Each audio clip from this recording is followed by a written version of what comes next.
Hi, welcome to TechVerse.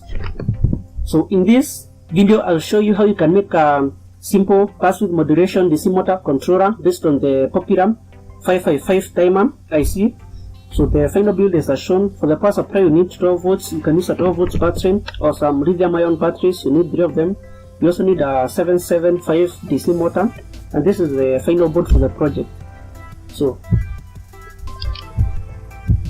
the pinout for the 55 timer is as shown. Pin 1 is ground, pin 2 is trigger, 3 is output, 4 is reset, 5 is control voltage, 6 is threshold, 7 is discharge, and 8 is the VCC. So let's talk about password moderation. Password moderation is a DC technique whereby the voltage is switched on fully, then switched off completely very fast, so that the output voltage is an average of the on time and the total time. So as a demonstration, in this case the duty cycle is 25%, whereby the on time is 25% of the total time. So the blue region is the on time and the white region is the off time. So the average voltage, the first waveform is 3 volts. At 50% duty cycle, the average voltage will be 6 volts, and at about 90% the average voltage will be about 10.8 volts. So the spins for the motor will increase as the duty cycle is increased from 0 to almost 100%. So the circuit for the project is as shown. So you'll just need 1 resistor, 2 diodes. For the diodes, you can use the 1N, 41, 48, and you need a potentiometer and a capacitor C1. C1 you can use 100 nanofarads capacitor. So all the other connections are shown. The control voltage is connected to ground via 100 nanofarads capacitor. This stabilizes the output voltage in case the DC power supply varies.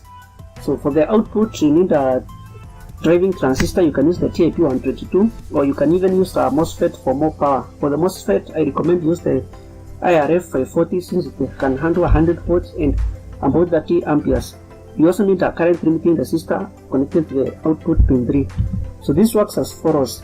So the high time is when the capacitor C1 is charging, and it charges through the resistor R1, whose value is by 1 kilo ohms, through D1 and 1/2 of the potentiometer. Then the off time is when capacitor C1 discharges through the other half of the potentiometer, through D2 and the discharge pin 7, which is the open corrector of the internal discharge transistor. So adjusting the position of the middle point of the potentiometer changes the duration and the ratios of the charging and the discharging time, and so the output pass swing will also be varied. So for the PCB, this is the positioning, this is the battery connection, this is the MOSFET or transistor, here goes your motor, this is the timer and its mandatory biasing components, and this is the potentiometer for adjusting the output duty cycle. So these are all the connections. The blue are the bottom copper, the red are the top copper, and this is the final soldered board. So here is the potentiometer, the 5 timer, the connections to the motor, the input voltage, the transistor, and the other components for the biasing the timer. So the final controller looks as shown. So for the battery, you need a 12 volts. In this case, these are lithium-ion batteries. So the output voltage for this case is about 12.6. Since when they are fully charged, they are about 4.2 volts. You can even use a Rindersen battery if you have one.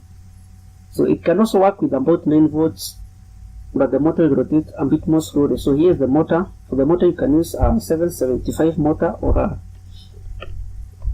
555 motor if you have one. So adjusting the potentiometer will adjust the speed of rotation of the motor, which increase from about 0 to almost 100%. So the realizable duty cycle ranges is from about 5% to about 98%, which is more than enough to control the DC motor to any desired speed. So that's all about this simple 558 timer DC motor spin controller tutorial. Don't forget to drop a like, comment if you have any suggestions or queries, and subscribe for future uploads and more amazing tutorials and projects. I'll see you in the next episode. Have a nice time.